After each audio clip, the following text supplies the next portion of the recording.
అంటే ఒక పట్టణంలో 10 లక్షలు పైచిలుకు జనాభా ఉంటే ఆ పట్టణాన్ని మెట్రోపాలిటన్ ఏరియాగా డిక్లేర్ చేసే పవర్ ఏదైతే ఉందో అది గవర్నమెంట్కి ఉంటుంది. సెక్షన్ 8 సిఆర్పిస్లో ఉండే, ఇప్పుడు ఆ సెక్షన్ 8 అన్నది తొలగించారు. తదుపరి సెక్షన్ తొలగించి సెక్షన్ 8 అంటే సెక్షన్ 10. సెక్షన్ 10 సిఆర్పిసి ఏం చెప్తుందంటే subordination of assistant session judges. Subordination of assistant session judges అంటే assistant session judges sessions court పరిధిలో పనిచేయాల్సిన అవసరం ఉన్నదని ఆ సెక్షన్ 10 చెప్తుంది. ఇప్పుడు ఆ సెక్షన్ 10ని ఈ కొత్త యాక్ట్లో తొలగించారు. అంటే ఇప్పుడు 1/7/2024 తదుపరి అసిస్టెంట్ సెషన్స్ కోర్ట్స్ అన్నవి ఉండవు. అంటే ఇప్పుడు మీకు అనుమానం రావచ్చు, మరి ఇప్పుడున్న అసిస్టెంట్ సెషన్స్ కోర్ట్స్ ఏమవుతాయి, ఇప్పుడు అసిస్టెంట్ సెషన్స్ కోర్టులో ఉన్న కేసులు ఏం కావాలి అన్న మీకు అనుమానం రావచ్చు. దానికి section 531 last section of BNSS act అంటే భారతీయ నాగరిక సురక్ష సంహిత యాక్ట్లో ఆఖరి సెక్షన్ 531లో క్లియర్గా ఉంది. ఏముందంటే ఈ చట్టం అమల్లోకి రాకముందు అంటే 1/7/2024 కంటే ముందు ఏదైనా అఫెన్స్ విషయంలో ఇన్వెస్టిగేషన్ కానీ, ఎంక్వైరీ కానీ, ట్రయల్ కానీ, అప్పీల్ కానీ ఏదన్నా పెండింగ్ ఉంటే ఆ కేసులు పాత సిఆర్పిసి అనుగుణంగానే విచారణ చేయాలి. ఈ కొత్త చట్టం అమల్లోకి రానట్టుగా భావించి పాత సిఆర్పిసి ప్రకారంగానే దానికి అనుగుణంగానే విచారణ అంటే ఎంక్వైరీ అన్నారు, ట్రయల్ అన్నారు, అప్పీల్ అన్నారు. ఇవన్నీ కూడా ఈ చట్టం రాకముందు ఉన్న పెండింగ్ ఉన్నాయి ఏదో అవి ఏమన్నారంటే పెండింగ్ ఉన్నాయి, కంటిన్యూడ్ డిస్పోజ్డ్ ఆఫ్ అంటే కొనసాగించడం, తీర్పులు ఇవ్వడము, ఇవన్నీ కూడా పాత సిఆర్పిసి ప్రకారంగానే చేయాలి. ఈ కొత్త చట్టము అమల్లోకి రానట్టుగా భావించి అని చెప్పారు 531లో. అంటే ఇప్పుడు సెక్షన్ 10 తొలగించినంత మాత్రాన ఇప్పుడున్న అసిస్టెంట్ సెషన్స్ కోర్టు జ్యూరిడిక్షన్ ఏమి పోదు. ఇప్పుడు పెండింగ్ ఉన్న కేసులు మాత్రం ఇవి అయిపోయే వరకు అసిస్టెంట్ సెషన్ జడ్జెసే వాటిని విచారించి తీర్పులు ఇవ్వడం జరుగుతుంది. I think I have made it very clear to all of you. Even appeals కూడా పాత చట్టం ప్రకారంగానే అప్పీల్స్ ఫైల్ చేయాల్సిన అవసరం ఉంటుంది. ఎంక్వైరీ, ట్రయల్, అప్పీల్స్ అని కూడా అన్నారు. సో ఇప్పుడు 1/7/2024 తర్వాత ఏదైనా నేరము నమోదు కాబడి దాని మీద ఇన్వెస్టిగేషన్ చేసి ఫైనల్ రిపోర్ట్ వేసినాక సెక్షన్ 209 ఓల్డ్ సిఆర్పిసి ప్రకారంగా సెషన్స్ కోర్టు కమిట్ అయితే ఆ కేసులు మాత్రము ఇక ముందు 1/7/24 తర్వాత అయిన కేసులు మాత్రము అసిస్టెంట్ సెషన్స్ కోర్టు కంటే సబ్ కోర్ట్స్కి ట్రాన్స్ఫర్ డిస్పోజల్ కోసానికి మేడ్ ఓవర్ చేయరు. జిల్లా జడ్జి కోర్టులు, అదనపు జిల్లా జడ్జి కోర్టులే వాటిని 1/7/2024 తర్వాత అయిన కేసులు ఏమన్నా ఉంటే ఛార్జ్షీట్లు ఫైల్ చేస్తే దాని మీద పిఆర్సి నెంబర్ అయ్యి సెషన్స్కు కమిట్ అయితే ఆ కేసులు మాత్రం ఓన్లీ జిల్లా కోర్ట్స్, అదనపు జిల్లా కోర్ట్సే విచారిస్తాయి. సో ఇప్పుడు పెండింగ్ ఉన్న కేసులు మాత్రము ఆ కోర్ట్స్ కంటిన్యూ అవుతాయి. వాళ్ళు అసిస్టెంట్ సెషన్ జడ్జెస్గానే పిలువబడతారు. వాళ్ళు పాత సిఆర్పిసి ప్రకారంగానే ఆ కేసులు విచారణ చేయాల్సి ఉంటుంది, తీర్పులు ఇవ్వాల్సి ఉంటుంది. So this is another section 8 తీసేశారు metropolitan area. Section 10 subordination of assistant session judges అన్నది తొలగించారు. తర్వాత సెక్షన్ 16 నుంచి వెళ్ళి 19 సెక్షన్ 16 నుంచి వెళ్ళి 19 సిఆర్పిసి ఓల్డ్ సిఆర్పిసిలో ఉన్న సెక్షన్ 16 నుంచి వెళ్ళి 19 సెక్షన్లు ఉన్నాయో వాటిని కూడా తొలగించారు. సెక్షన్ 16 నుంచి వెళ్ళి 19 ఉన్న సెక్షన్లు ఏంటంటే క్లాసిఫికేషన్ ఆఫ్ మెట్రోపాలిటన్ కోర్ట్స్. ఎందుకంటే మెట్రోపాలిటన్ ఏరియా సెక్షన్ 8 ప్రకారంగా తీసేశారు కాబట్టి వాటిని కొనసాగించడం అనవసరం. 16 నుంచి 19 సెక్షన్లు కూడా అవి మెట్రోపాలిటన్ కోర్ట్స్లో hierarchy classification of metropolitan courts ఏదైతే 16 నుంచి 19 కింద సిఆర్పిసిలో ఉన్నాయో ఆ సెక్షన్ కూడా తొలగించారు. అంటే సెక్షన్ 8 తొలగించారు. మెట్రోపాలిటన్ ఏరియా అన్నది ఇప్పుడు మళ్ళీ కొత్తగా 1724 తర్వాత మెట్రోపాలిటన్ ఏరియా ఉండదు, ఏదైనా జిల్లా కోర్టే అంటారు. మెట్రోపాలిటన్ కోర్ట్స్ కూడా ఉండవు. 16 నుంచి 19 కింద ఏదైతే హైరార్కీ ఆఫ్ కోర్ట్స్ యొక్క మెట్రోపాలిటన్ కోర్ట్స్ ఒక అంటే తంతెలు, హైరార్కీ అంటే తంతెలు ఏదైతే ఉంటాయో అవి ఉండవు. ఇక 16 నుంచి 19 సెక్షన్ కూడా తొలగించారు. తర్వాత 27 సెక్షన్ కూడా తొలగించారు. 27 సెక్షన్ అంటే జూనియల్ కోర్టు కేసులు విచారించే పరిధి ఏదైతుందో, జ్యూడిక్షన్ ఆఫ్ జూనియల్ కోర్ట్స్ ఏదైతుందో దాన్ని కూడా తొలగించారు. అంటే ఇప్పుడు 1724 తర్వాత ఏదైనా కూడా సంబంధిత judicial magistrate of first class కోర్టులనే విచారణ జరుగుతాయి. స్పెషల్ కోర్టు జూనియల్ కోర్టు అని ఉండదు. ఇప్పుడు ఇక 27 తర్వాత 27 తొలగించారు కాబట్టి. తదుపరి సెక్షన్ 144A తొలగించారు. 144A ఏం చెప్తుందంటే సిఆర్పిసి ఒక మాక్ డ్రిల్లో ప్రొసెషన్లో ఆయుధాలు కలిగి పాల్గొనడం అన్నది నిషిద్ధం 144A కింద. అప్పుడు ఎగ్జిక్యూటివ్ మేజిస్ట్రేట్ గారు 144 ప్రొక్లమేషన్ మీ అందరికీ తెలుసు. 144 సెక్షన్ అంటారు కదా. 144 సెక్షన్ దేని కింద ఇస్తారు? 144 సిఆర్పిసి కింద ఉండేది అప్పుడు. ఇప్పుడు బిఎన్ఎస్ యాక్ట్లో వేరే సెక్షన్ ఉంది అనుకుంటే చెప్తాను అది. అప్పుడు ఏంటంటే పబ్లిక్ న్యూసెన్స్, ఏదైనా ఒక ఏరియాలో పబ్లిక్ న్యూసెన్స్ చెలరేగే అవకాశం ఉందని భావించినప్పుడు ఎగ్జిక్యూటివ్ మేజిస్ట్రేట్ కానీ, సబ్ డివిజనల్ మేజిస్ట్రేట్ కానీ, డిస్ట్రిక్ట్ మేజిస్ట్రేట్ కానీ, అంటే ఎంఆర్ఓ తహసీల్దార్ కానీ, ఆర్డీఓ కానీ, కలెక్టర్ కానీ 144 సెక్షన్ ప్రొక్లమేషన్ ఇచ్చేవారు. ఆ ప్రొక్లమేషన్ 2 months వరకు ఉండేది. దాన్ని అవసరం అనుకుంటే 6 నెలల వరకు కూడా పొడిగించేవారు. అవసరం అనుకుంటే ఈ మధ్యకాలంలో కూడా తొలగించేవారు. ఇవన్నీ 144 సిఆర్పిసిలో ఉన్నాయి. బిఎన్ఎస్ యాక్ట్లో కొత్త సెక్షన్ ఉందో చెప్తాను. ఇప్పుడు 144A ఏం చెప్తుందంటే ఒక ప్రొసెషన్లో ఆయుధాలు కలిగి ఉండడం నిషిద్ధం చేయడం అన్నది 144A కింద. పవర్స్ తహసీల్దార్కు, ఆర్డీఓకి, కలెక్టర్కి ఉన్న పవర్స్ 144A. ఆ సెక్షన్ తొలగించారు ఇప్పుడు. తదుపరి సెక్షన్ 153 కూడా తొలగించారు. 153 సిఆర్పిసి ఓల్డ్ సెక్షన్ ఏం చెప్తుందంటే పోలీసుకు ఉన్న పవర్ ఒక షాప్లో లేదా ఒక ప్రదేశంలో లేదా తూకం వేసే ప్రదేశంలో ప్రవేశించి ఇన్స్పెక్షన్ చేసి తప్పుడు కొలతలు, తప్పుడు తూనికలతో ఏమన్నా చేస్తే అది నేరం కింద పరిగణించి అప్పుడు పోలీసు వారికి ఈ సెక్షన్ కింద పవర్ ఉండేది కేసు బుక్ చేయడానికి. ఇప్పుడు 153 ఆ పవర్ అనేది తీసేశారు. 153 సిఆర్పిసి సెక్షన్ తొలగించారు. అందుకనే ఇంతకుముందు మీకు నేను బిఎన్ఎస్ యాక్ట్ చెప్పినప్పుడు, ఐపీసీ బిఎన్ఎస్ యాక్ట్ చెప్పినప్పుడు చెప్పాను మీకు, ఇది 264 to 268 సెక్షన్స్ తొలగించారని. అది పోలీసు వారు ఫైల్ చేసే కేసులు కాబట్టి అవి ఇప్పుడు పోలీసు వారికే పవర్ లేదు. ఇప్పుడు only weights and measures metrology department వాళ్ళే పెడితే కేసులు వాళ్ళే పెట్టారు కాబట్టి ఇది తొలగించారు. 153 తొలగించారు. అదేవిధంగా సెక్షన్ 355 కూడా తొలగించారు. 355 అంటే జడ్జ్మెంట్ ఆఫ్ మెట్రోపాలిటన్ కోర్ట్. అంటే మెట్రోపాలిటన్ కోర్ట్సే తీసేశారు కాబట్టి ఆ జడ్జ్మెంట్ కూడా సెక్షన్ సంబంధిత సెక్షన్ అవసరం లేదని 353 సెక్షన్ కూడా ఓల్డ్ సిఆర్పిస్ 350 సెక్షన్ తొలగించారు. ఇప్పుడు కొత్త బిఎన్ఎస్ఎస్ యాక్ట్లో అంటే భారతీయ నాగరిక సురక్ష సంహితలో ఈ సెక్షన్స్కు దీని కరస్పాండింగ్ సెక్షన్స్ ఏమీ లేవు. పాత సిఆర్పిస్లో సెక్షన్స్ ఇవన్నీ తొలగించారు. ఇవి ముఖ్యంగా తొలగించిన సెక్షన్స్ ఇవి. తదుపరి ముఖ్యమైన బిఎన్ఎస్ఎస్ యాక్ట్లో ముఖ్యమైన సెక్షన్స్ సెక్షన్ 15 భారతీయ నాగరిక సురక్ష సంహిత యాక్ట్లో సెక్షన్ 15 ఏం చెప్తుందంటే స్టేట్ గవర్నమెంటు కొంతమందిని స్పెషల్ ఎగ్జిక్యూటివ్ మేజిస్ట్రేట్గా నియమించే అధికారం స్టేట్ గవర్నమెంట్కి సెక్షన్ 15 కింద ఉంది.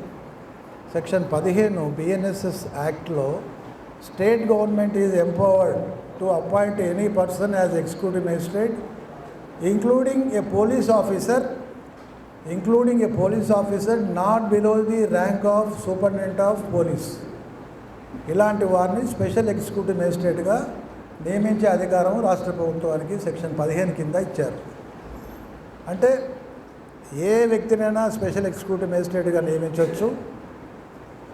ఒకవేళ పోలీస్ ఆఫీసర్ని స్పెషల్ ఎగ్జిక్యూటివ్ మేజిస్ట్రేట్గా నియమించాలని ప్రభుత్వం భావిస్తే అప్పుడు సెక్షన్ 15 కింద అలాంటి వ్యక్తి సూపరింటెండెంట్ ఆఫ్ పోలీసు హోదా కంటే ఎక్కువ ఉన్నోడు కావాలి, తక్కువ ఉన్నోడు కాకుండా not below the rank of superintendent of పోలీస్ని సెక్షన్ 15 కింద రాష్ట్ర ప్రభుత్వము స్పెషల్ ఎగ్జిక్యూటివ్ మేజిస్ట్రేట్గా నియమించవచ్చు. ఇప్పుడు ఏమవుతుంది, స్పెషల్ ఎగ్జిక్యూటివ్ మేజిస్ట్రేట్ సెక్షన్ 15 కింద రాష్ట్ర ప్రభుత్వానికి అధికారం ఇచ్చినప్పుడు ఒక ప్రమాదం ఉంది. ఏ ప్రమాదం అంటే రెవెన్యూ డిపార్ట్మెంట్కి ఇచ్చిన పవర్స్ 144 పాత సెక్షన్స్లో ఉన్న పవర్స్లో ఇప్పుడు పోలీస్ డిపార్ట్మెంట్ జోక్యం చేసుకునే ప్రమాదం ఉంది. ఎందుకంటే అప్పుడు ఏముండే 144 వాటి కింద ఇట్లా 144 ప్రొక్లమేషన్ ఇవ్వాలన్నా లేదా 145 disputes between 2 individuals regarding to ఇద్దరు వ్యక్తుల మధ్యన వాటర్ విషయంలో కానివ్వండి, భూమి విషయంలో కానీ ఏదైనా డిస్ప్యూట్స్ ఉన్నాయని పోలీస్ డిపార్ట్మెంట్కు సమాచారం ఉన్నప్పుడు అప్పుడు ఏం చేసేవారు, ఆ ఎస్ఐనో సిఏనో ఆ ఎంఆర్ఓ దగ్గరికి పోయో లేకుంటే ఆర్డీఓ దగ్గరికి పోయో లేకుంటే కలెక్టర్ దగ్గరికి పోయో సమాచారంతో పాటుగా ఒక అప్లికేషన్ ఇచ్చేవాడు. అయ్యా ఈ కారణాల వల్ల మీరు 144 డిక్లేర్ చేయండి, ప్రొక్లమేషన్ ఇవ్వండి, ఈ పలానా ఏరియాలో 144 ఇవ్వండి. అప్పుడు ఆ రెవెన్యూ డిపార్ట్మెంట్కి సంబంధించిన వ్యక్తి ఆఫీసర్ తహసీల్దార్ కావచ్చు, ఆర్డీఓ కావచ్చు లేదా కలెక్టర్ కావచ్చు, అతను ఏం చేసేవాడు, తన విచక్షణ పరిధిని ఉపయోగించి ప్రొక్లమేషన్ ఇచ్చేవాడు. ఇప్పుడు ఏమవుతుంది, ఎగ్జిక్యూటివ్ మేజిస్ట్రేట్గా ఒక సూపరింటెండెంట్ ఆఫ్ పోలీసు హోదా కలిగిన వ్యక్తిని నియమించినప్పుడు ఇతను ఇప్పుడు తహసీల్దార్ దగ్గర పోయి అప్లికేషన్ పెట్టుకోవాల్సిన అవసరం ఉండదు. ఇతను straight away giving his own reasons, తనకు సంబంధించిన కారణాలు తను రాసుకొని ఈ ఏరియాలో ప్రొక్లమేషన్ 144 సెక్షన్ను అమల్లోకి ఉంది, 5 కంటే మించి ఎవరు తిరగకూడదు, పలానా టైం నుంచి పలానా టైం వరకు అని అతను ఇవ్వచ్చు. అప్పుడు ఏమవుతుందంటే రెవెన్యూ డిపార్ట్మెంట్ ఉన్న పవర్లో పోలీస్ డిపార్ట్మెంట్ జోక్యం చేసుకునే అవకాశం కల్పించినట్టు అవుతుంది. పోలీస్ డిపార్ట్మెంట్ వారు ఏకపక్షంగా కూడా ఈ పవర్ని ఉపయోగించి 144 సెక్షన్ కానీ 145 సెక్షన్ కానీ పెట్టచ్చు. సో ఇది ఒక ప్రమాదం సెక్షన్ 15 ద్వారా ఉంది. తర్వాత సెక్షన్ 19లో సబ్ క్లాస్ 3లో జిల్లా కలెక్టర్కి, డిస్ట్రిక్ట్ మేజిస్ట్రేట్ అంటే జిల్లా కలెక్టర్కి ఒక పవర్ ఇచ్చారు. ఏమిచ్చారంటే 19 సబ్ క్లాస్ 3 బిఎన్ఎస్ఎస్ యాక్ట్లో ఏమిచ్చారంటే ఏదైనా ఒక మేజిస్ట్రేట్ కోర్టులో, ఏదైనా ఒక కోర్టులో మేజిస్ట్రేట్ కోర్టులో అసిస్టెంట్ ప్రాసిక్యూటింగ్ ఆఫీసర్ కనుక అవైలబుల్ లేకుంటే లేదా ఏదైనా ఒక ప్రత్యేకమైన కేసుకి వేరే వ్యక్తిని నియమించాలని కనుక జిల్లా కలెక్టర్ డిస్ట్రిక్ట్ మేజిస్ట్రేట్ భావిస్తే సెక్షన్ 19 సబ్ క్లాస్ 3 కింద జిల్లా కలెక్టరు ఎవరినైనా అసిస్టెంట్ ప్రాసిక్యూటింగ్ ఆఫీసర్గా, ఏపీఓగా 19 సబ్ క్లాస్ 3 కింద స్టేట్ గవర్నమెంట్కి 14 రోజుల నోటీస్ ఇచ్చి, స్టేట్ గవర్నమెంట్కి 14 రోజుల నోటీస్ ఇచ్చి ఎనీ పర్సన్ని అసిస్టెంట్ ప్రాసిక్యూటింగ్ ఆఫీసర్గా నియమించే అధికారం జిల్లా కలెక్టర్కి 19 సబ్ క్లాస్ 3 కింద ఇచ్చారు. ఇప్పుడు ఇది ఒక సెక్షన్. తర్వాత సెక్షన్ 20 కొత్త బిఎన్ఎస్ యాక్ట్ ఏం చెప్తుందంటే ఇప్పటి వరకు మనకు మొన్న 1724 వరకు రాష్ట్ర మొత్తానికి డైరెక్టర్ ఆఫ్ ప్రాసిక్యూషన్ ఒకరే ఉండేవారు. రాష్ట్రం మొత్తానికి డైరెక్టర్ ఆఫ్ ప్రాసిక్యూషన్ హైదరాబాద్లో ఒకరే ఉండేవారు. డీజీపీ ఆఫీస్లో ఉంటుంది ఆఫీసు, డీజీపీ ఆఫీస్లో. సెక్షన్ 20 ప్రకారంగా ఏమన్నారంటే ప్రతి జిల్లాకి ఒక డైరెక్టర్ ఆఫ్ ప్రాసిక్యూషన్ నియమించబడతాడు. ఇప్పుడు ప్రతి జిల్లాకి ఒక డైరెక్టర్ ఆఫ్ ప్రాసిక్యూషన్ ఉంటాడు. ఇప్పటివరకు ఏముండేది మన దగ్గర, జిల్లాకి డిప్యూటీ డైరెక్టర్ ఆఫ్ ప్రాసిక్యూషన్ ఉండేవారు లేదా అసిస్టెంట్ డైరెక్టర్ ఆఫ్ ప్రాసిక్యూషన్ ఏదైనా ఉండేవారు. ఇప్పుడు ఏమైందంటే సెక్షన్ 20 కింద బిఎన్ఎస్ఎస్ యాక్ట్ కింద ప్రతి జిల్లాకి ఒక డైరెక్టర్ ఆఫ్ ప్రాసిక్యూషన్ నియమించబడతాడు ఇప్పుడు. సో ఇది ఒక మార్పు, సెక్షన్ 20లో వచ్చిన మార్పు. తర్వాత సెక్షన్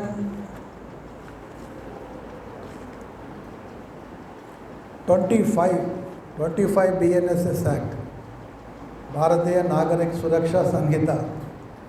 ఈ సెక్షన్ కింద ఏమిచ్చారంటే జనరల్గా మనకు పనిష్మెంట్స్ ఇచ్చినప్పుడు మనం చూస్తుంటాము. ఒక వ్యక్తి కనుక 2-3 సెక్షన్ల కింద పనిష్మెంట్ ఇచ్చినప్పుడు జడ్జి గారు ఏం రాస్తారు తీర్పులో, ఈ సెక్షన్ కింద 2 సంవత్సరాలు, ఈ సెక్షన్ కింద 6 నెలలు, ఈ సెక్షన్ కింద 1 సంవత్సరం అని రాసి లాస్ట్లో ఏం రాసేవారు ఇంతకుముందు, all the imprisonment shall run concurrently, అంటే ఏకకాలంలో ఇవన్నీ శిక్షలు కూడా అమల్లో ఉంటాయని రాసేవారు. అంటే కాంకరెంట్లీ అంటే ఏకకాలంలో, అంటే 2 years ఇచ్చిన పనిష్మెంట్ 1 year ఇచ్చింది, 6 నెలలు ఇచ్చింది, అన్నీ ఏకకాలంలో అమల్లో ఉంటాయి.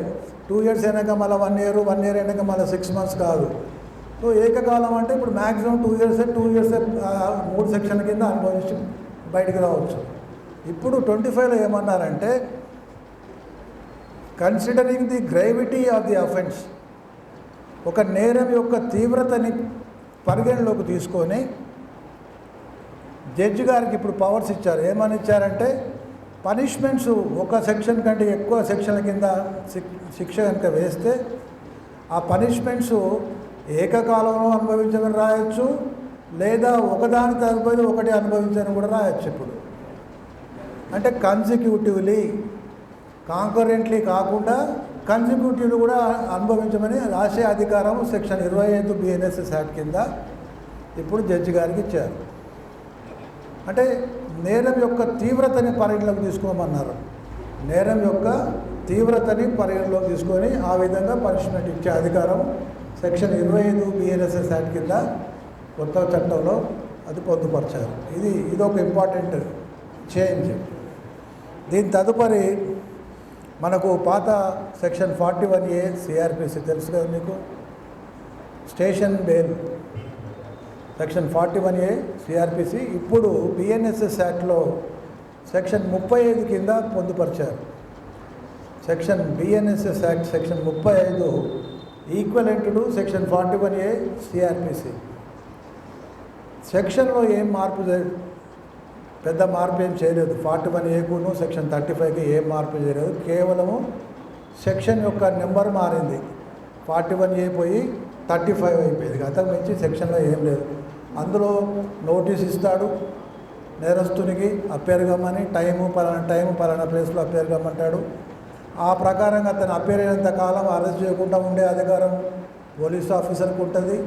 ఒకవేళ మధ్యలో అరెస్ట్ చేయాలనుకుంటే రీజన్స్ రాసి అరెస్ట్ చేసే అధికారం కూడా ఉంటుంది 41Aలో.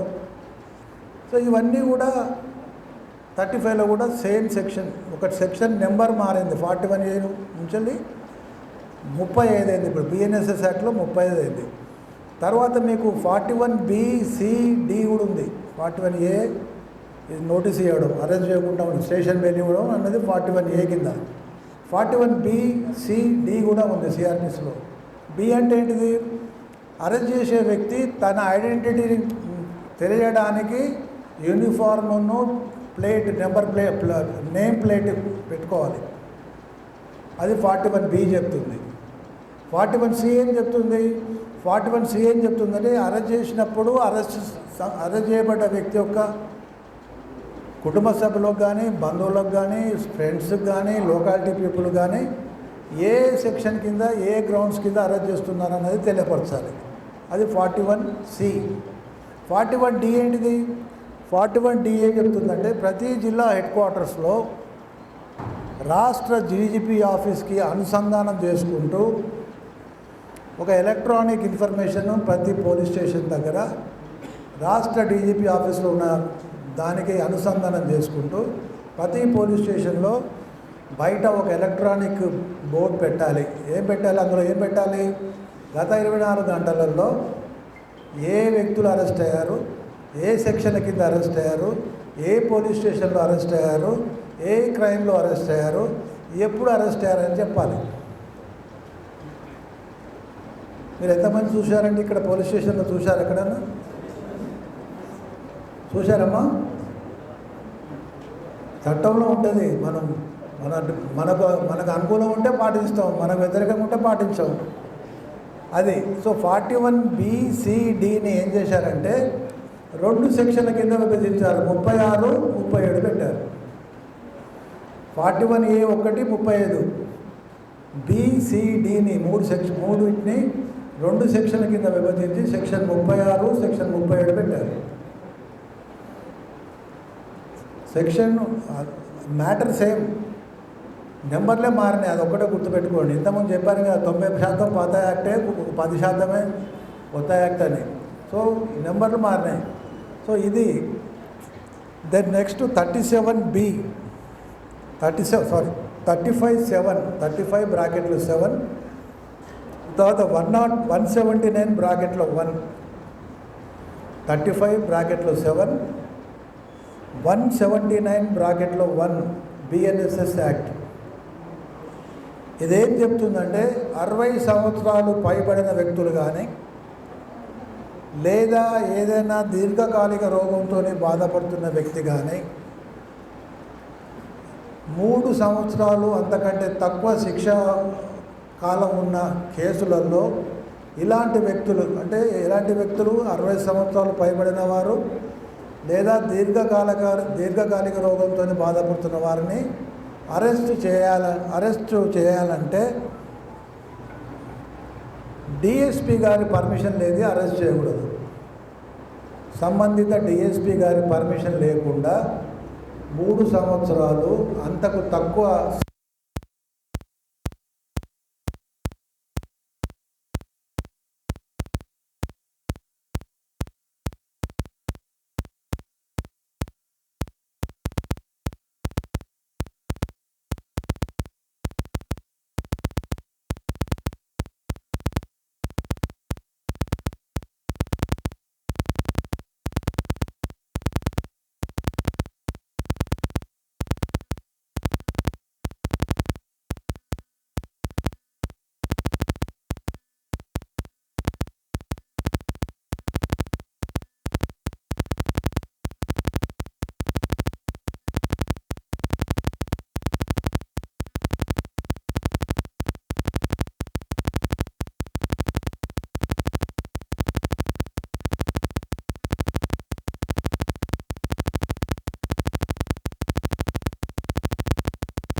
కోర్టులో ప్రొడ్యూస్ చేసే సమయంలో కూడా బెయిల్ వేయచ్చు. ఏ కేసులలో వేయచ్చు అందులో కొన్ని ఇచ్చారు. మళ్ళీ సీరియస్ అఫెన్సెస్ లోపడి అన్నారు. సీరియస్ అఫెన్సెస్ లోపల లేదా హ్యాబిచువల్ అఫెండర్స్ విషయంలో లేదా సైబర్ క్రైమ్స్ చేసే వ్యక్తులలో లేదా రేప్ కేసులలో ఉన్న వ్యక్తి కానీ యాసిడ్ అటాక్ చేసిన కేసులో ఉన్న వ్యక్తి కానీ టెర్రరిస్ట్ కానీ ఇలాంటి వ్యక్తులకు మీరు అరెస్ట్ చేసేటప్పుడే కాదు అతన్ని కోర్టులో ప్రవేశపెట్టేటప్పుడు కూడా మీరు బెయిల్ వేయవచ్చు అనే సెక్షన్ 43 సబ్-క్లాస్ 3 కింద కొత్తగా పొందుపరిచారు. దాని పర్యవసానమే మొన్న మీ భద్రాచలం బార్లో ఒక సోదరుడు న్యాయవాదికి బెయిల్ వేసి తీసుకొచ్చారు. ఈ 43(3)కి వచ్చింది కాబట్టి అది if I'm correct 2nd or 3rd register అయింది ఆ క్రైమ్. 3rd జూలై అనుకుంటారు. ఓకే, సో ఇప్పుడు ఇది 43(3) అనేది చాలా స్వీపింగ్ పవర్స్ ఇచ్చారు పోలీసు వారికి. స్వీపింగ్ అంటే మితిమీరిన అధికారాలు ఇచ్చారు. ఇప్పుడు దీన్ని ఏం చేస్తారంటే ఏ వ్యక్తినైనా వీడు అఫెండరు, వీడు డేంజరస్ ఫెలో, డేంజరస్ అఫెండరు, వీడు పారిపోయే లక్షణాలు ఉన్నాయి అని కూడా ఇప్పుడు బెయిల్ వేసి పట్టుకురావచ్చు. సో 43(3) అనేది ఒకటి ఇంపార్టెంట్ సెక్షన్, మీరు అందరు నోట్ చేసుకోవాలి. తదుపరి 53 BNSS యాక్ట్ 53 ఏం చెప్తుందంటే ఇది 53 CRPCలో ఏం చెప్పేది, medical examination requisition for giving medical ఒక వ్యక్తి మెడికల్ ఎగ్జామినేషన్ చేయమని ఒక రిజిస్టర్డ్ మెడికల్ ప్రాక్టీషనర్కి రిక్విజిషన్ ఇవ్వాలంటే sub inspector of police rank పై ర్యాంకు వారే ఇచ్చే అధికారం ఉండేది 53 CRPCలో. ఇప్పుడు ఈ కొత్త యాక్ట్లో ఏమి ఇచ్చారంటే ఎనీ పోలీస్ ఆఫీసర్కి ఇచ్చారు. అంటే even constable can also give requisition to A medical practitioner requesting him to examine. ఒక మెడికల్ ప్రాక్టీషనర్కి కానిస్టేబుల్ కూడా పోయి ఏదైనా నేరంలో నేరస్తుడు కానీ విక్టిమ్ కానీ ఎవరినైనా కూడా పరీక్షించి రిపోర్ట్ ఇవ్వమని రిక్విజిషన్ ఇచ్చే అధికారం ఇప్పుడు ప్రతి పోలీస్ ఆఫీసర్కి ఇచ్చారు. అంటే కానిస్టేబుల్ ఇవ్వచ్చు, హెడ్ కానిస్టేబుల్ ఇవ్వచ్చు, ఏఎస్ఐ ఇవ్వచ్చు. అంతకుముందు ఏముండేది సెక్షన్ 53 CRPCలో ఓన్లీ ఎస్ఐ ర్యాంకు అంతకంటే పై ఉన్న ర్యాంకు వారే ఇవ్వాల్సిన అవసరం ఉండేది. ఇప్పుడు అది తీసేశారు. అది తీసేసి ఎనీ పోలీస్ ఆఫీసర్ అన్నారు. తదుపరి సెక్షన్ 63, 64, 70 3 సెక్షన్స్ కూడా 63, 64, 70 ఈ 3 సెక్షన్స్ కింద ఏమిచ్చారంటే BNSS యాక్ట్లో నేరస్తునికి కానీ సాక్షికి కానీ సమన్స్ ఎలక్ట్రానిక్ మోడ్ ద్వారా కూడా ఇప్పుడు సర్వ్ చేయొచ్చు. ప్రత్యక్షంగా కాకుండా ఎలక్ట్రానిక్ మోడ్ ద్వారా కూడా ఇప్పుడు నేరస్తునికి కానీ సాక్షికి కానీ 63, 64, 70 ఈ 3 సెక్షన్ల కింద నేరస్తునికి కానీ సాక్షికి కానీ ప్రత్యక్షంగా ఇవ్వాల్సిన అవసరం లేకుండా ఎలక్ట్రానిక్ మోడ్ ద్వారా కూడా ఇప్పుడు సమన్స్ సర్వ్ చేయొచ్చు. కాకపోతే ఏమన్నారంటే కోర్టు సీల్ ఉండాలి. అలా ఎలక్ట్రానిక్ మోడ్లో ఇచ్చిన సమన్స్లో కోర్టు సీల్ ఉండాలి. ఆఫీసర్ యొక్క డిజిటల్ సిగ్నేచర్ ఉండాలి. ఆఫీసర్ యొక్క డిజిటల్ సిగ్నేచర్ ఉండాలి. అంటే ఇప్పుడు ప్రత్యక్షంగా పోయి ఇవ్వాల్సిన అవసరం లేదు. ఎందుకంటే మనం చాలా మటుకు చూస్తుంటాం మన కేసులలో నేరస్తునికి సమన్స్ సర్వాలంటే సంవత్సరాలు పడుతున్నది, సాక్షికి సమన్ చేయాలన్నా కూడా నెలలు పడుతున్నది. ఇప్పుడు అవన్నీ అవాయిడ్ చేయడానికి ఈ 3 సెక్షన్లు పెట్టారు 63, 64, 70. దీని ద్వారా ఏంటంటే ప్రత్యక్షంగా ఇవ్వాల్సిన అవసరం లేకుండా ఎలక్ట్రానిక్ మోడ్ ద్వారా సంబంధిత కోర్టు యొక్క సీలు ఉండి సంబంధిత అధికారి యొక్క డిజిటల్ సిగ్నేచర్ ఉంటే సరిపోతుంది. మీ అందరికీ తెలుసు అక్యూజ్ సమన్స్ ఎవరు సైన్ చేస్తారు? నేరస్తునికి ఇచ్చే సమన్ ఎవరు సైన్ చేయాలి? జ్యుడిషియల్ ఆఫీసర్ చేయాలి. సాక్షికి ఇచ్చే సమను CMO సైన్ చేస్తే సరిపోతుంది. సాక్షికి ఇచ్చే sign head clerk CMO chief ministerial officer sign చేస్తే సరిపోతుంది. సో ఇప్పుడు ఏమన్నారంటే ఇలాంటి సమన్స్ నేరస్తుని కానీ సాక్షికి కానీ ఎలక్ట్రానిక్ మోడ్ ద్వారా కూడా సమన్స్ సర్వ్ చేసి అనేది 63, 64, 70 3 సెక్షన్ చెప్తున్నది. ఇదే విధంగా 66 సెక్షన్ కూడా ఇంపార్టెంట్.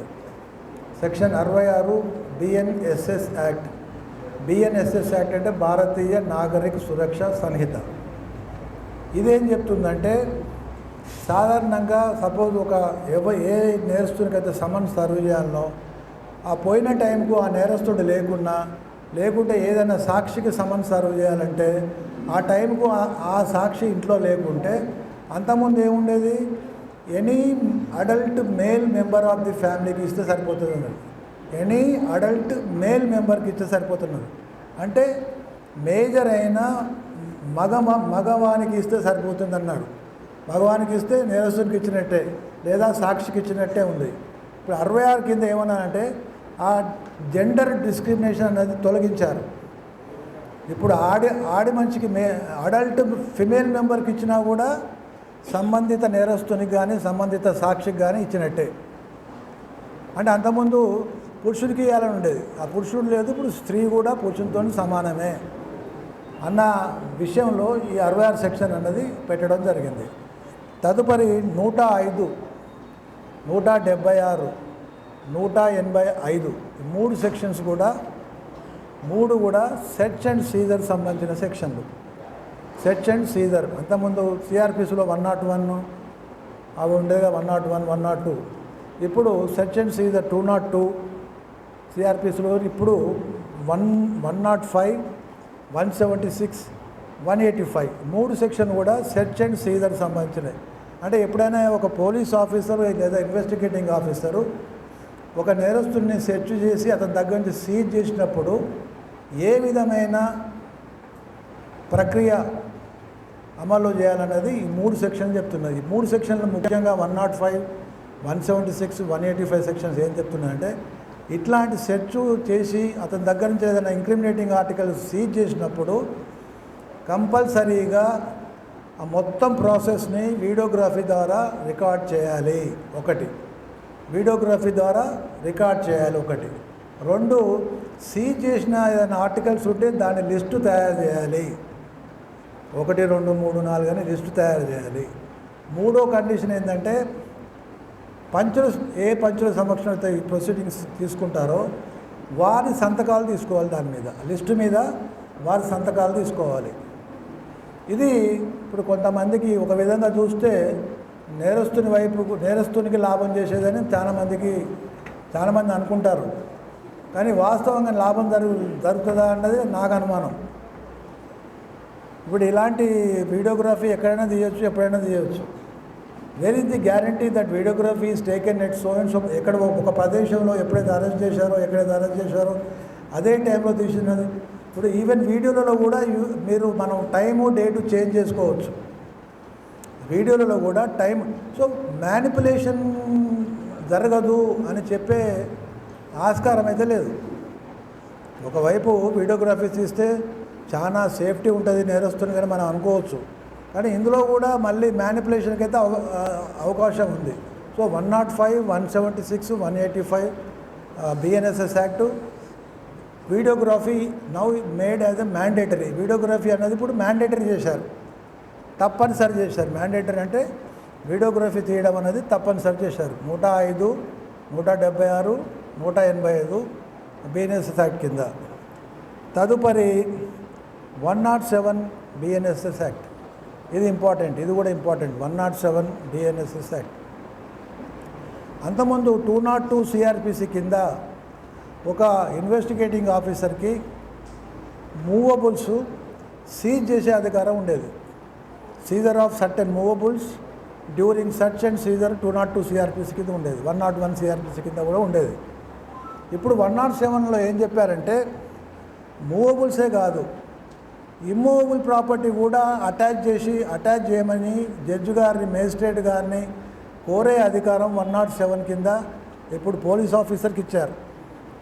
ఇన్వెస్టిగేటింగ్ ఆఫీసర్కి 107 బిఎన్ఎస్ యాక్ట్ కింద మూవబుల్సే కాదు, చరాస్తులే కాదు, స్థిరాస్తులను కూడా కేసు తుది తీర్పు వెలువడే వరకు అటాచ్ చేయమని అడిగే హక్కు, అధికారము ఇన్వెస్టిగేటింగ్ ఆఫీసర్స్కి 107 కింద ఇచ్చారు.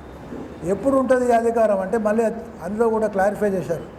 ఎప్పుడు ఉంటుందని చెప్పారంటే wear the investigating officer has reason to believe where the investigating officer has reason to believe that a particular immovable property or movable property is acquired by the accused by means of doing an offense. అంటే ఒక నేరం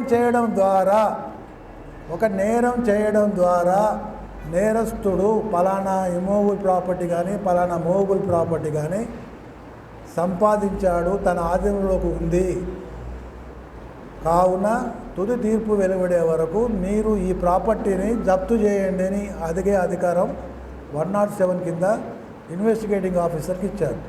అంటే ఇందులో మళ్ళీ నేరస్తుడే అని లేదు, నేరస్తుని యొక్క దగ్గర బంధువులు, దోస్తులు వాళ్ళకు కూడా ఇచ్చారు. అప్పుడు నేను ఒక నేరం చేసి 10 ఎకరాలు భూమి సంపాదించి 4 ఎకరాలు మా దోస్తుకు రాసి 4 ఎకరాలు ఇంకోళ్ళకి రాసిన అనుకోండి, వాళ్ళ ఆధీనంలో ఉన్న ఆస్తిని కూడా జప్తు చేయమని 107 కింద అడగవచ్చు.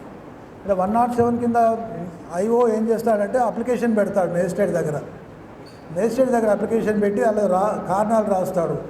ఈ కారణాల వల్ల ఈ ప్రాపర్టీ ఈ నేరం చేయడం ద్వారా సంపాదించిందే కాబట్టి మీరు తుది తీర్పు వెలువడే వరకు ఈ ప్రాపర్టీని మీరు జప్తు చేయమని అడుగుతాడు. అడిగితే ఇప్పుడు మేజిస్ట్రేట్ గారు ఏం చేస్తారు, నేరస్తునికి నోటీస్ ఇస్తాడు, 14 రోజులు టైం ఇచ్చి మీరు దీనికి జవాబు ఇవ్వండి, ఇట్లా పోలీసు వారు అడిగారు, ఇది ఎందుకు చేయకూడదు మీరు సమాధానం చెప్పండి అని ఇస్తాడు. అప్పుడు అందులో మళ్ళీ ఎక్స్పార్టీ ఆర్డర్ రాసే అధికారం కూడా 107 కింద మేజిస్ట్రేట్ గారికి ఇచ్చారు. ఎక్స్పార్టీ రాయొచ్చు, పెండింగ్ మళ్ళీ ఫర్దర్ ఎంక్వైరీ ఎక్స్పార్టీ ఆర్డర్ కూడా ఇవ్వచ్చు. తర్వాత ఈ కేసు జప్తు చేస్తే అది జిల్లా కలెక్టర్ గారి ఆధీనంలో ఉంచుతారు.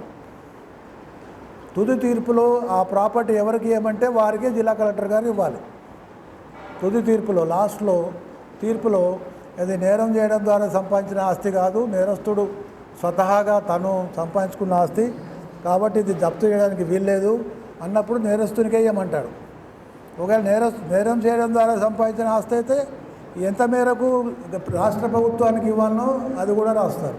సో ఇది 107 చాలా important section 107 of BNSS act. తదుపరి 176 107 125 CRPC ఇప్పుడు 144 BNSS యాక్ట్ అయింది. మెయింటెనెన్స్ 125 CRPC ఇప్పుడు 144 BNSS యాక్ట్ అయింది. అంతకుముందు 144 CRPC చెప్పాను కదా మీకు, అంతకుముందు CRPC 144, ఇప్పుడు అది 163 BNSS యాక్ట్ అయింది 163. తదుపరి 173 కింద కొత్త ఒకటి ప్రక్రియ తీసుకొచ్చారు, 0 FIR అని. 173 BNSS యాక్ట్ కింద 0 FIR అని ఒకటి కొత్తది పెట్టారు. ఇదేంటిదంటే నేరం ఎక్కడ జరిగినా కానీ దరఖాస్తు ఎక్కడైనా ఇవ్వచ్చు, భారతదేశంలో ఎక్కడైనా ఇవ్వచ్చు. 173 కింద ఏమన్నారంటే ఎక్కడ ఇచ్చినా కూడా ఇమ్మీడియట్గా FIR ఇష్యూ చేసి సంబంధిత పోలీస్కి పంపించాలి. అది మళ్ళీ 173లో ఇంకా ఏం చెప్పారంటే ఇలాంటి దరఖాస్తు ఎలక్ట్రానిక్ మోడ్ ద్వారా కూడా ఇవ్వచ్చు. అంటే మన వాట్సాప్ మెసేజ్ ద్వారా కానీ ఎలక్ట్రానిక్ ఆడియో వీడియో మీన్స్ ద్వారా కూడా ఇవ్వచ్చు. కానీ ఏమన్నారంటే అట్లా ఇచ్చినప్పుడు ఇచ్చిన టైం నుంచి వెళ్ళి 3 రోజుల లోపల ఆ వ్యక్తి వచ్చి సంతకం పెట్టినప్పుడే FIR ఇష్యూ అవుతుంది. ఆడియో వీడియో ఎలక్ట్రానిక్ మోడ్ ద్వారా ఇస్తే, ప్రత్యక్షంగా ఇస్తేనేమో ఇమీడియట్గా FIR చేసేసేయాలి, సంబంధిత పోలీస్ స్టేషన్కి పంపించాలి. ఇది 173 కింద 0 FIR, కాన్సెప్ట్ ఆఫ్ 0 FIR. ఒకవేళ ఎలక్ట్రానిక్ మోడ్ ద్వారా ఇస్తే 173 కింద 3 రోజుల లోపల ఆ వ్యక్తి వచ్చి సంతకం పెట్టాలి. సంతకం పెడితే అప్పుడు FIR ఇష్యూ అయ్యి మళ్ళీ సంబంధిత పోలీస్ స్టేషన్ పంపిస్తారు. తర్వాత 154 CRPC, పాత CRPC 154 CRPC ఏముంటుంది? 154 CRPC FIR ఏముంటుంది? Information regarding cognizable offence. Cognizable offence అంటే గుర్తించదగ్గ నేరం. తెలుగులో కాగ్నిజబుల్ అఫెన్స్ అంటే గుర్తించదగ్గ నేరం.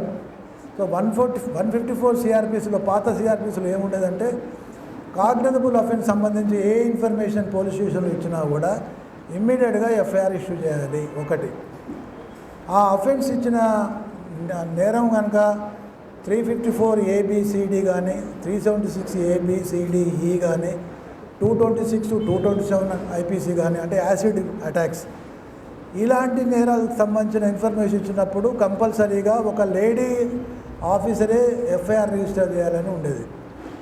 లేదా ఇలాంటి ఇన్ఫర్మేషన్ ఇచ్చిన వ్యక్తి లేడీ కనుక ఫిజికల్లీ హ్యాండిక్యాప్డ్ కానీ ఇంకా వేరే ఇతర కారణాల వల్ల పోలీస్ స్టేషన్కి రాకుండా ఉన్నప్పుడు ఆ ఉమెన్ ఇంటికే పోయి రిజిస్టర్ చేయాలని ఉండేది 154లో. ఇవన్నీ ఏది కూడా మ్యాండేటరీ ప్రొవిజన్స్ కనుక ఎవడైనా ఫాలో కాకపోతే సూపరింటెండెంట్ ఆఫ్ పోలీసుకు మనం కంప్లైంట్ చేసే అధికారం ఉండేది 154లో. ఇప్పుడు దీనికి కరస్పాండింగ్ సెక్షన్ 173లో ఇవన్నీ ఉన్నాయి. ఇవన్నీ కూడా 173లో ఉన్నాయి. కానీ సబ్ క్లాస్ 3 అన్నది ఒకటే చిన్న చిక్కు పెట్టారు. సబ్ క్లాస్ 3లో ఏమన్నారంటే 3 సంవత్సరాల నుంచి వెళ్ళి 7 సంవత్సరాల మధ్యకాలంలో ఇంప్రిజన్మెంట్ ఇచ్చే నేరం విషయంలో కనుక ఈవెన్ కాగ్నిజబుల్ అఫెన్స్ సంబంధించిన ఇన్ఫర్మేషన్ ఇచ్చినా కూడా సబ్ క్లాస్ 3 కింద 173 సబ్ క్లాస్ 3 కింద డిఎస్పీ గారి పర్మిషన్ తీసుకొని ఎఫ్ఐఆర్ రిజిస్టర్ చేయడం అన్నది 14 రోజుల వరకు ప్రిలిమినరీ ఎంక్వైరీ చేయడానికి అని చెప్పి నిలుపుదల చేయొచ్చు. 14 రోజుల పాటు ప్రిలిమినరీ ఎంక్వైరీ అన్న నెపం మీద 3 నుంచి 7 సంవత్సరాల కాలంలో మధ్యన పనిష్మెంట్ ఇచ్చే ఏ సెక్షన్కైనా కూడా డిఎస్పీ గారి ముందస్తు అనుమతి తీసుకొని 14 రోజుల పాటు ప్రిలిమినరీ ఎంక్వైరీ నెపం మీద ఎఫ్ఐఆర్ ఇష్యూ చేయకుండా ఉండే అధికారం ఇప్పుడు పోలీసు వారికి ఇచ్చారు. దీని ద్వారా ఏమవుతుంది, ఇప్పుడు 14 రోజుల పాటు ఎఫ్ఐఆర్ ఇష్యూ చేయకుండా నేరస్తునికి సహకరించే అవకాశం కూడా ఉంటుంది. అంటే ఇప్పుడు ఏమవుతుంది, దీనివల్ల విక్టిమ్ ఏదవుతున్నాడు బాధితురాలని బాధించడం అన్నట్టు. ఇప్పుడు ఇది బాధితుడిని బాధించడం. సబ్ క్లాస్ 3 అన్నది లేకుండా ఉంటే బాగుండేది. సబ్ క్లాస్ 3 అన్నది ఇప్పుడు కొత్త కరస్పాండింగ్ సెక్షన్ 154 సిఆర్పిసికి కరస్పాండింగ్ సెక్షన్ ఏదైతే 173 ఉందో అందులో సబ్ క్లాస్ 3లో ఇది పెట్టారు. సో ఇదొక చేంజ్ మీరు గమనించాలి.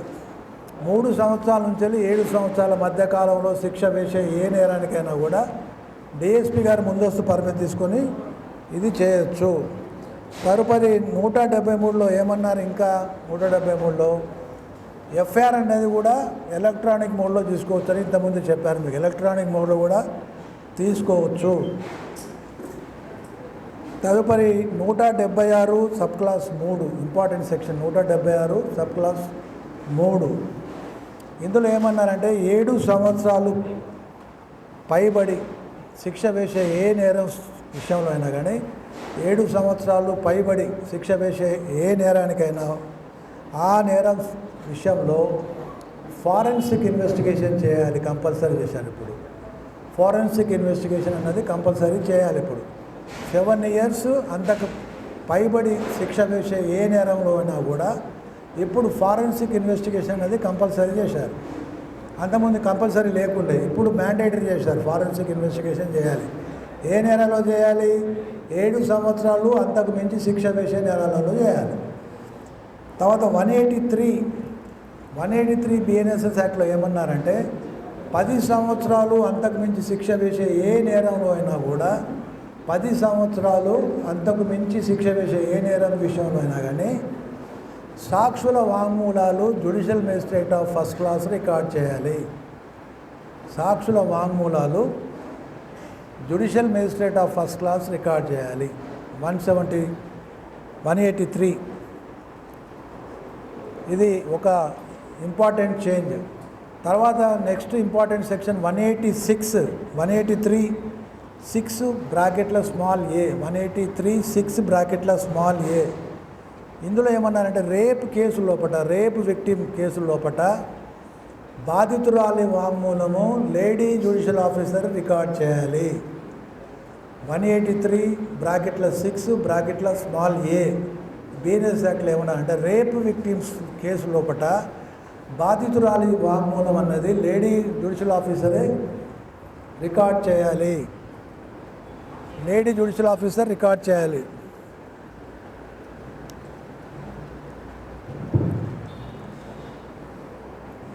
ఒకవేళ లేడీ జ్యుడిషియల్ ఆఫీసర్ లేకుంటే ఏమన్నారంటే any male judicial officer can also record but in the presence of A women అన్నారు. అంటే లేడీ జ్యుడిషియల్ ఆఫీసర్ ఒకవేళ లేకపోతే, అందుబాటులో లేకపోతే, మేల్ జ్యుడిషియల్ ఆఫీసర్ కూడా బాధితురాలి వాంగ్మూలం రికార్డ్ చేయొచ్చు, కానీ ఒక స్త్రీ సమక్షంలో రికార్డ్ చేయాలన్నారు. ఒక స్త్రీ సమక్షంలో రికార్డ్ చేయాలన్నది 183(6) small A of BNSS act. తర్వాత important section 187 sub clause 2 BNSS act. 187 sub clause 2 BNSS act. ఇది మీకు సిఆర్పిసిలో 167 సబ్ క్లాస్ 2లో ఉంటుంది. 167 సబ్ క్లాస్ 2 సిఆర్పిసి, దాని కరస్పాండింగ్ సెక్షనే 187 sub clause 2 BNSS act. 167 sub clause 2 సిఆర్పిసిలో ఏం చెప్తుంది మీకు అందరికీ తెలిసే ఉంటుంది. ఏముంటుందంటే, జ్యుడిషియల్ రిమాండ్ అయినాక నేరస్తుడిని 15 రోజులకు మించి పోలీస్ కస్టడీ ఇవ్వకూడదు. జ్యుడిషియల్ రిమాండ్ అయిన మొదటి రోజు నుంచి 15 రోజులకు మించి పోలీస్ కస్టడీకి నేరస్తుని ఇవ్వకూడదు అనేది ఒకటి.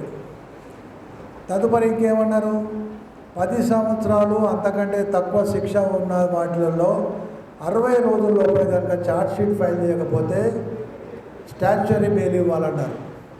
10 సంవత్సరాలు పైబడి శిక్ష వేసే కేసులలో 90 రోజుల వరకు కనుక ఛార్జ్షీట్ వేయకపోతే మళ్ళీ అతనికి స్టాచ్యుటరీ బెయిల్ ఇవ్వాలని 167(2) చెప్తుంది. అంటే 167(2)లో ఏం చెప్పారంటే, పోలీస్ కస్టడీ అన్నది 15 రోజులకు మించి ఇవ్వకూడదు. ఒకటి, ఇది సిఆర్పిసి 167(2). పోలీస్ కస్టడీ అన్నది 15 రోజులకు మించి ఇవ్వకూడదు ఒకటి.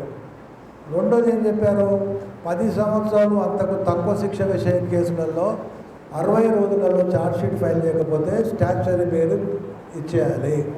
10 సంవత్సరాలు పైబడి శిక్ష వేసే కేసులలో 90 రోజులలో ఛార్జ్షీట్ ఫైల్ చేయకపోతే స్టాచ్యుటరీ బెయిల్ ఇచ్చేయాలన్నది 167(2). 187(2) దానికి కరస్పాండింగ్ సెక్షన్ ఎప్పుడైతే 187 సబ్ క్లాస్ 2 BNSS యాక్ట్లో చాలా ముఖ్యమైన మార్పులు తెచ్చారు. ఇందులో ఏం మార్పులు తెచ్చారంటే, ఈ 187 సబ్ క్లాస్ 2లో కూడా 15 రోజులకు మించి పోలీస్ కస్టడీ ఇవ్వకూడదు అన్నది అందులో ఉన్నది, ఇందులో ఉంది, సేమ్ ఉంది. కానీ మార్పు చేసిన ఏం ఇంపార్టెంట్ మార్పు చేశారంటే, అప్పుడు మొదటి 15 రోజులపడినే పోలీస్ కస్టడీ అడగాలని ఉండేది. అట్లా ఉందా మరి 167(2)లో? 167(2)లో లేదు అట్లా. కానీ అట్లా కోర్టులు తీర్పులు ఇచ్చాయి. అట్లా మొదటి 15 రోజులపడినే అడగాలి, 15 రోజులు దాటితే పోలీస్ కస్టడీ అడగడానికి వెళ్ళేదని అట్లా కోర్టులు తీర్పులు ఇచ్చాయి. సుప్రీంకోర్టు కానీ అన్ని కోర్టులు ఇచ్చాయి. కానీ వాస్తవంగా 167(2)లో కూడా 15 రోజుల తర్వాత అడగకూడదని లేదు. 15 రోజులు మించి ఇవ్వకూడదు అన్నది అందులో ఉంది, ఇందులో ఉంది. 167(2)లో ఉంది, 187(2)లో ఉంది. 187(2)లో ఏం మార్పు తెచ్చారంటే, ఈ పోలీస్ కస్టడీ అడగమన్నది అందులో క్లారిటీ లేదు. 167(2)లో 15 రోజుల తర్వాత అడగవచ్చు అని లేదు, అడగద్దని లేదు. కానీ జడ్జిమెంట్స్ సుప్రీంకోర్టు, హైకోర్టు ఏం చెప్పాయంటే 15 రోజులు దాటితే అడగద్దని ఉన్నది, ఇచ్చారు.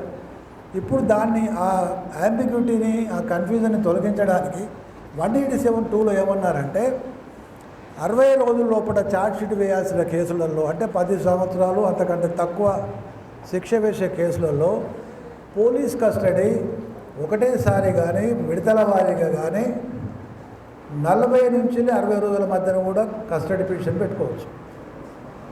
40 నుంచి 60 రోజుల మధ్యన కూడా కస్టడీ పిటిషన్ పెట్టుకోవచ్చు. ఏ కేసులలో? 10 సంవత్సరాలు అంతకంటే తక్కువ శిక్ష వేసే కేసులలో.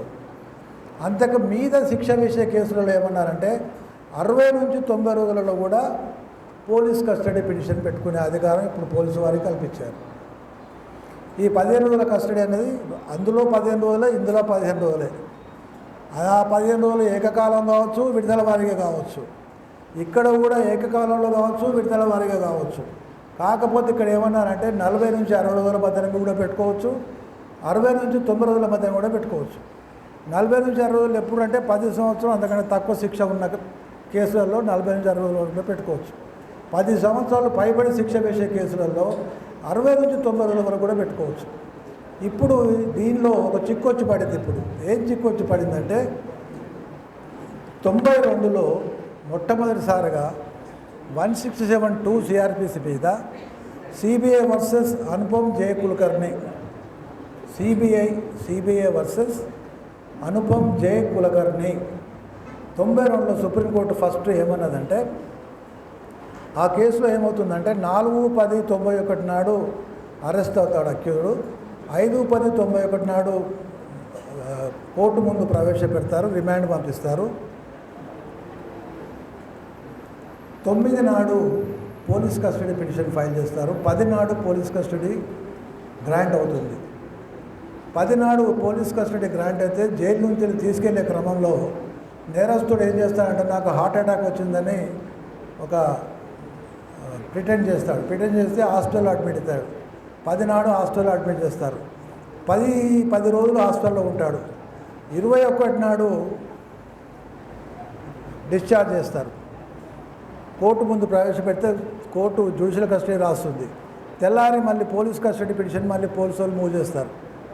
మాకు పోలీస్ కస్టడీ ఆల్రెడీ గ్రాంట్ చేశారు మీరు, కానీ కొన్ని అనివార్య పరిస్థితులలో నేరస్తుని మేము కస్టడీలో తీసుకోలేకపోయాము, కాబట్టి మాకు పోలీస్ కస్టడీ ఇవ్వండి అని పెడితే మేజిస్ట్రేట్ గారు ఏం చేస్తారంటే, 15 రోజులు దాటిపోయింది కాబట్టి మీకు పోలీస్ కస్టడీ ఇవ్వడానికి వీల్లేదని కొట్టేస్తారు. హైకోర్టుకు పోతారు. హైకోర్టు కూడా పోలీస్ కస్టడీ ఇవ్వచ్చా ఇవ్వద్దా అని చెప్పి డిసైడ్ చేయకుండా నేరస్తునికి బెయిల్ గ్రాంట్ చేస్తుంది హైకోర్టు.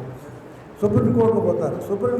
సుప్రీంకోర్టు ఏమంటుంది, 15 రోజుల లోపలనే అడగాలి పోలీస్ కస్టడీ, 15 రోజులు దాటితే పోలీస్ కస్టడీ అడగడానికి వీల్లేదు, ఏ కారణం వలనైనా కూడా 15 రోజులు దాటిందంటే పోలీస్ కస్టడీ అడగడానికి వీల్లేదని మొట్టమొదటిసారిగా 92లో సిబిఐ వర్సెస్ అనుపమ్ జే కులకర్ణి కేసులో సుప్రీంకోర్టు, ఇది 2 జడ్జెస్ బెంచ్ డిసిషన్, ఇది 2 జడ్జిల బెంచ్ డిసిషన్. ఇది మళ్ళీ తదుపరి 2023 వరకు అదే చట్టం అదే డిసిషన్ ఫాలో అవ్వకుంటూ వచ్చారు.